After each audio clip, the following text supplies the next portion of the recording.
फालसा plant का season off हो रहा है। फरवरी, मार्च और अप्रैल तक इसको फ्रूटिंग होती है और उसके बाद में इसकी ग्रोथ तो होती है लेकिन फ्रूटिंग नहीं होती।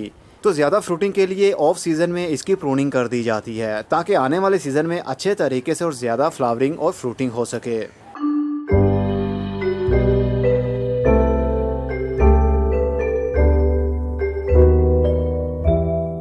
अस्सलाम वालेकुम मेरे दोस्तों, सजनों और बेलियों। मैं हूं इज़हार अहमद और वेलकम करता हूं आपको किचन गार्डनिंग चैनल पर। और उम्मीद भी रखता हूं कि आप सब लोग खैरियत से होंगे, फिटफाट होंगे, अच्छे से कामों में खूब अच्छे से बिजी होंगे। आज मैं करने वाला हूं फालसा प्लांट की प्रूनिंग। फालसा प्लांट की प्रूनिंग ऑफ सीज़न में की जाती है। इसके ऊपर मेरी ऑलरेडी वीडियो मौजूद है कि किस सीज़न में इसको फ्लावरिंग होती है और कब इसको फ्रूटिंग होती है। लेकिन अब फ्रूटिंग का सीज़न ऑफ हो रहा है, बरसात के दिन शुरू हो चुके हैं। इसको फ्लावरिंग और फ्रूटिंग होती है फरवरी, मार्च और अप्रैल के महीने तक। लेकिन अब तो जुलाई का एंड हो चुका है और अगस्त आने वाला है। तो अब इसको फ्रूटिंग तो नहीं होगी लेकिन इसकी ग्रोथ इसी तरह बढ़ती रहेगी, क्योंकि फालसे का प्लांट एक बुशी प्लांट होता है, झाड़ीदार पौधा होता है। ये दरख्त नहीं बनता। मैंने इसको बांधा हुआ है क्योंकि ये काफ़ी लंबा हो गया था। ये देखिए, यहाँ से इसकी काफ़ी बुशी अंदाज में ग्रोथ बढ़ी और टहनियाँ इधर की उधर ग्रोथ करने लगी, जिस तरह स्पाइडर प्लांट हो।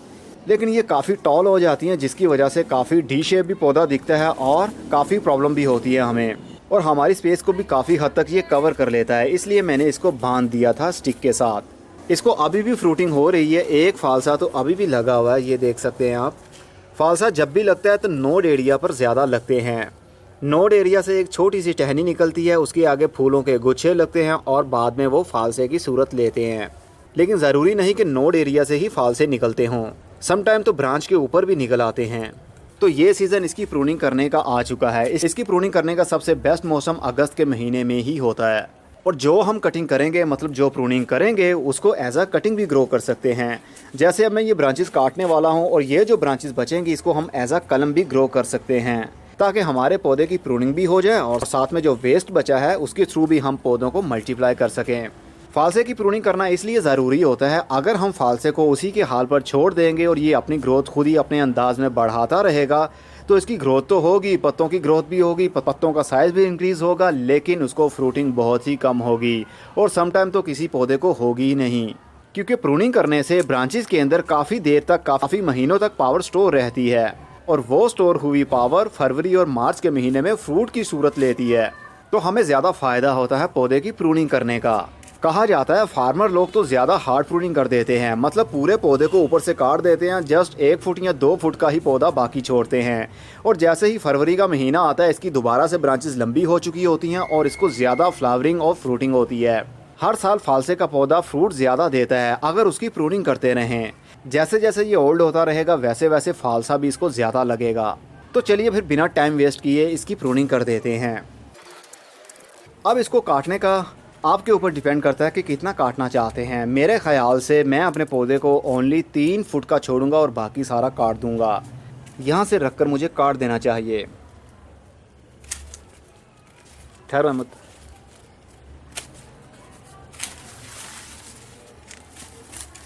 ये रस्सी खोलो।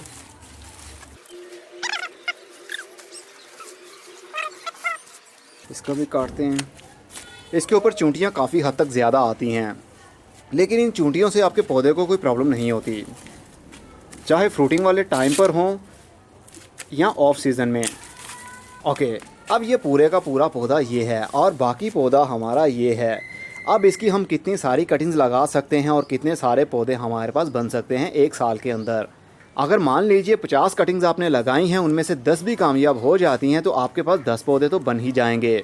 इसकी कटिंग लगाने का सबसे आसान तरीका ये होता है, थोड़ी सी मोटी ब्रांच लीजिए। मोटी ब्रांच से मुराद ये है कि पेंसिल के थिकनेस के बराबर आप कटिंग को ले सकते हैं। ये थिकनेस पेंसिल से थोड़ी सी कम है, लेकिन इसको भी हम ट्राई कर सकते हैं, ये भी ग्रो हो सकती है, नो इशू। लेकिन सबसे ज़्यादा चांसेस उसके होते हैं जिसकी थिकनेस ज़्यादा होगी। इसकी भी 6 इंच की हम कटिंग लेंगे। जो कटिंग एरिया मिट्टी के अंदर जाएगा कम से कम 1 नोड एरिया तो होना ही चाहिए। फॉर एग्ज़ाम्पल, जहाँ से पत्तों की ग्रोथ होती है वहाँ पर नोड एरिया होता है जहाँ से रूटिंग भी शुरू हो सकती है। यहाँ से हम इसका पत्ता काट देंगे और कम से कम 1 नोड एरिया तो मिट्टी के अंदर जाना ही चाहिए और 2 मिट्टी से बाहर हो या कम से कम 1 मिट्टी से बाहर हो। ताकि यहाँ से शूटिंग पत्तों की ग्रोथ शुरू हो सके और यहाँ से इसकी रूटिंग शुरू हो सके। तो इसको हम यहाँ से काट देंगे और ऊपर वाले पत्तों को हम हाफ कट करेंगे, पूरा नहीं काटेंगे। आधा तोड़ देने से फोटोसिंथेसिस का अमल भी कटता नहीं है और साथ में जो पत्ते ने पावर लेनी होती है अपना साइज बढ़ाने के लिए वो भी नहीं लेगा। अब ये मिट्टी के अंदर इसको दबा देंगे हम करीब 3 या 4 इंच और बाकी एरिया रखेंगे मिट्टी से बाहर और उसके बाद इसको रख देंगे शेडी एरिया के अंदर और 15 से 20 दिन के अंदर ही ये अपनी रूटिंग को शुरू कर लेगा। तो इस तरह आपके पास कितने सारे पौधे बन जाएंगे आने वाले सीज़न तक। बस इस वीडियो के अंदर मैंने यही बताना था। फालसे का सीज़न ऑफ हो रहा है और प्रूनिंग फटाफट से आप कर दें। जिनको डर लगता है कि प्रूनिंग नहीं करनी चाहिए फालसे की पौधे की अभी, तो वो घबराएं नहीं और जल्दी से अपने पौधे को काट दे जिस तरह मैंने काटा है। प्लांट की ग्रोथ बहुत अच्छी होगी और इसकी जो ओल्ड ब्रांचेस हैं वो थिक बनेगी, मोटी होंगी। जितनी ज़्यादा ब्रांचेस मोटी होंगी इसका मतलब उतने ज़्यादा चांसेस होंगे कि फूल इसको ज़्यादा लगेंगे और फ्रूट भी ज़्यादा लगेगा। फालसे का पौधा हर वक्त धूप में ही होना चाहिए। शेडी एरिया में ग्रोथ तो करेगा लेकिन इसको फ्लावरिंग और फ्रूटिंग नहीं होगी, इसलिए इसको फुल धूप में ही होना चाहिए, चाहे सर्दी की धूप हो या फिर गर्मी की धूप। आप अपने एरिया में, अपने शहर में फालसे के पौधे की प्रूनिंग किस सीज़न में करते हैं, कौन से महीने में करते हैं, वो भी कमेंट बॉक्स में ज़रूर बताइए। और आप किस तरह प्रूनिंग करते हैं, जिस तरह मैंने की है वैसे ही करते हैं या कम काटते हैं या ज़्यादा काटते हैं। आप लोग भी अपना एक्सपीरियंस ज़रूर शेयर किया करें कमेंट बॉक्स में, ताकि सभी रीड करने वालों को उनका फ़ायदा हो सके।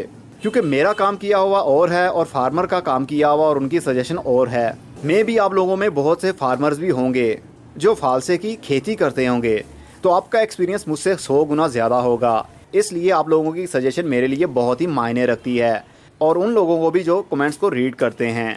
अब मैं चलता हूँ, खुदा हाफिज़, goodbye, see you and tata और अपना बहुत सा ख्याल रखिएगा।